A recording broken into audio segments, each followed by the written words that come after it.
You know that feeling, right? When someone says just one little thing or sends that one email, and bam, it just completely hijacks your entire day. You just can't shake it, no matter what you do. Well, today, we're going to break down exactly how to take your power back from those moments. Okay, but what if I told you that the initial flash of anger, that hot, prickly feeling that rushes over you, is only supposed to last for about 90 seconds? Seriously, it's a pretty mind-blowing idea, I know, but it's totally rooted in actual science. Yeah, that's the number. 90 seconds. From a purely neurological standpoint, that's how long the stress chemicals, the stuff that creates that physical sensation of anger, actually hang around in your bloodstream. After that, they're supposed to just flush out. So why on earth does it last for hours or sometimes even days? Well, this leads us to what we call the 90-second anger rule. And I'm telling you, truly getting this is the first step to changing, well, pretty much everything. So here's the crucial point. That first chemical reaction, it's automatic and it's super short. But anything beyond that 90-second mark is something we are actively, even if we don't realize it, choosing. We are the ones who keep the anger alive by replaying the story, that little movie, in our heads over and over again. We're essentially pouring gasoline on the fire long after the initial spark has died out. Okay, let's make this real with a classic example. You're driving and someone just cuts you off, right? The trigger happens, and for the next 90 seconds, your body is flooded with stress hormones. That part's automatic. You can't help it.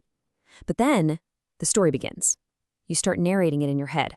What an idiot. They could have hit me. Unbelievable. And boom, 20 minutes later, you're at your desk, still fuming. The chemicals, they're long gone. But the story you're telling yourself is keeping that anger on life support. So if we're the ones keeping it going, you have to ask, why? What's the point? Well, this is where things get really interesting, because anger almost always has a secret identity. It's a mask, and it's wearing that mask to protect something much, much more vulnerable underneath. Okay, first things first, we have got to bust a huge myth. We all say it, right? Ugh, they just know how to push my buttons. We talk about it like we're some kind of helpless appliance and they've got the magic remote control. But here's the truth. Nobody can push a button that isn't already wired up to something inside of you. And this is where we completely flip the power dynamic. See, those buttons aren't remote controls for other people to play with. Think of them more like signposts. They're connected directly to our own past hurts, our insecurities. So when someone pushes your buttons, they're not actually controlling you at all. They're accidentally giving you a gift. They are revealing with perfect clarity exactly where you still have some healing to do. And that brings us to the second part of anger's secret identity. Here it is. Anger is almost never the real feeling. I want you to think of it like an emotional security guard. It's big, it's loud, it's intimidating, and its entire job is to show up and protect the much softer, more vulnerable emotions that are hiding behind it. Let's just look at how this plays out in real life. We might lash out in anger, right? Shouting, "You never remember anything." But the real, vulnerable feeling hiding under that is hurt. It's really saying, "I felt forgotten." Or maybe we get super defensive and angry when someone criticizes us. But what's really going on there? It's fear. It's, "I'm afraid I'm not good enough." See? Anger just feels so much safer than being vulnerable, so it steps in to be the tough guy spokesperson. And this is exactly why this all matters so much. Because when you communicate from that place of anger, all you do is create walls. You create distance. But when you can dig a little deeper and identify and communicate the true feeling underneath, that hurt or that fear, that's where real connection and real healing can actually begin. Okay, so we get what's happening in our brains, and we know that anger is basically a disguise. But what do we actually do when we're in the heat of the moment? Right, let's get practical. Let's open up your emotional toolkit and look at 3 really powerful techniques you can start using like today. So the foundation for all of these tools comes from this absolutely incredible insight by Viktor Frankl.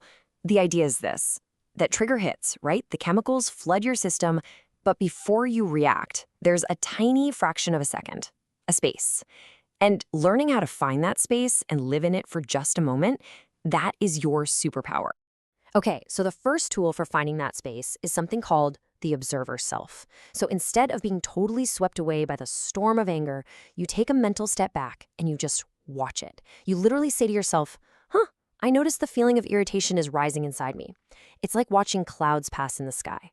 You're not the cloud, you're the sky watching the cloud. You're not the irritation, you're the one noticing it.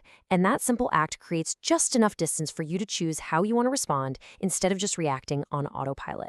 All right, tool number 2 is a bit of a radical mindset shift, but stick with me here. What if every difficult person in your life wasn't an obstacle? What if they were actually your own personal emotional fitness trainer, assigned specifically to you to help you get stronger? Just think about it this way. Let's say your boss sends their 15th email of the day. The old story you tell yourself is, they don't trust me to do my job, which of course leads to anger and anxiety. Now the reframe is, this is my trainer, just giving me another rep, another chance to practice staying calm under pressure.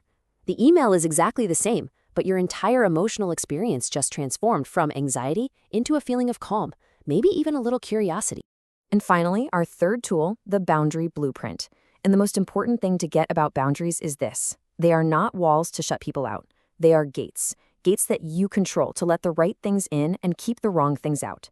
It's about calmly and clearly stating what you need, like saying, hey, I understand you're upset, but I can't talk when you're yelling at me. It protects your peace without just creating more conflict. Okay, so we have the awareness now and we have the tools in our toolkit. But how do we actually make this our new normal, our new default setting? Let's get into the final, and honestly, the most crucial part, how practice makes peace. And listen, this might be the most important thing I say today. You can understand all of these ideas. You can nod along.